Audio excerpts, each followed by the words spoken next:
जीवन में हर व्यक्ति सफल बनना चाहता है, लेकिन सफल बनने के लिए आपको अच्छे विचारों को अपनाने की जरूरत है। गौतम बुद्ध के उपदेशों से आपके जीवन में सकारात्मक बदलाव आते हैं और इससे आपका जीवन बदल जाता है।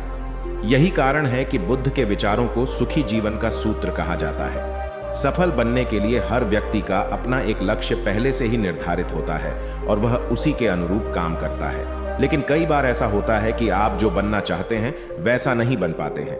कुछ लोग इसे लेकर यह मान लेते हैं कि शायद उनकी किस्मत में ही यही लिखा होगा, तो वहीं कुछ लोग अपनी किस्मत को खराब कहने लगते हैं और कुछ लोग यह मानकर संतुष्ट हो जाते हैं कि शायद वह इसे डिजर्व ही नहीं करते थे। लेकिन इसका असली कारण कुछ और ही होता है। गौतम बुद्ध की इस कहानी से जानते हैं इसका कारण। उससे पहले अगर आप मेरे इस चैनल पर नए हैं तो इसे सब्सक्राइब कर लें, साथ ही इस पर लाइक और कमेंट भी कर दें ताकि हम इसी तरह की और वीडियो आपके लिए लेकर आ सकें। तो चलिए शुरू करते हैं। एक बार गौतम बुद्ध को एक सभा में उपदेश देना था। सभा में करीब 100 से ज्यादा लोग उपस्थित थे और उनका इंतजार कर रहे थे। गौतम बुद्ध आए लेकिन बिना कुछ कहे ही चले गए। बुद्ध का ऐसा व्यवहार देख सभी हैरान रह गए, लेकिन किसी ने उनसे कुछ कहा नहीं। अगले दिन फिर से सभा का आयोजन हुआ, लेकिन आज सभा में उपस्थित लोगों की संख्या घटकर 80 हो गई। आज भी बुद्ध ने ऐसा ही किया। वे सभा में आए लेकिन बिना कुछ बोले चले गए। आज भी लोग हैरान हुए, लेकिन बुद्ध से किसी ने कुछ कहा नहीं। अगले दिन फिर से सभा का आयोजन हुआ और लोगों की संख्या घटकर 50 हो गई। बुद्ध फिर से सभा में आए और बिना कुछ बोले ही चले गए। आज भी बुद्ध से किसी ने कोई प्रश्न नहीं किया। अगले दिन फिर से सभा का आयोजन हुआ और इस बार लोगों की संख्या केवल 30 थी। आज भी बुद्ध बिना कुछ बोले मुस्कुराकर चले गए। आप कहानी को पढ़ते हुए इरिटेट हो गए होंगे और सोच रहे होंगे कि आखिर बुद्ध को कुछ बोलना नहीं तो बार बार सभा का आयोजन क्यों हो रहा है।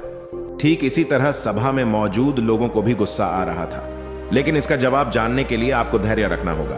अगले दिन फिर से सभा का आयोजन और आज सभा में केवल 15 लोग ही उपस्थित रहे। लेकिन आज गौतम बुद्ध ने अपना स्थान ग्रहण कर लिया और उपदेश देने के लिए बैठ गए।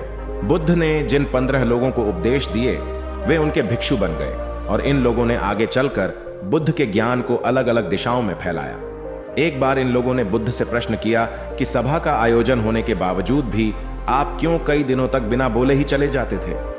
बुद्ध ने उत्तर दिया, मैं उन लोगों की खोज में था जो लायक हों। सभा के पहले दिन 100 से भी ज्यादा लोग थे, लेकिन उनमें से ज्यादातर लोगों को मेरे उपदेश से कुछ मतलब नहीं था। इसके बाद जो लोग अगले दिन आए उन्हें भी मेरे उपदेश से कोई मतलब नहीं था। वो तो केवल इसलिए आए थे क्योंकि वो देखना चाहते थे कि आखिर सभा में होता क्या है। लेकिन मुझे ऐसे लोगों की तलाश थी जो मेरे ज्ञान को जन जन तक पहुंचाए। मैं कई दिनों तक इसलिए बिना बोले चला गया क्योंकि मैं यह देखना चाहता था कि आखिर वो कौन लोग हैं तो सच में मेरे उपदेश को सुनना चाहते हैं और जिन्हें वास्तव में ज्ञान पाने की प्यास थी। ऐसे लोग ही रोज आए।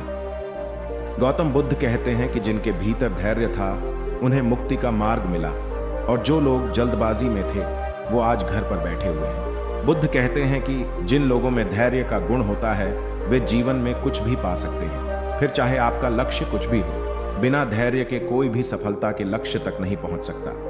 आज भाग दौड़ भरी जिंदगी में लोगों में धैर्य नहीं है। सभी में जल्दबाजी और शीघ्र अति शीघ्र किसी कार्य को करने की होड़ मची है। लेकिन गौतम बुद्ध बताते हैं कि अपने भीतर धैर्य को कैसे बढ़ाएं। बुद्ध कहते हैं कि निरंतर अभ्यास से हम अपने भीतर के धैर्य को बढ़ा सकते हैं। यानी आप जो भी बनना चाहते हैं उसके लिए धैर्य की आवश्यकता है।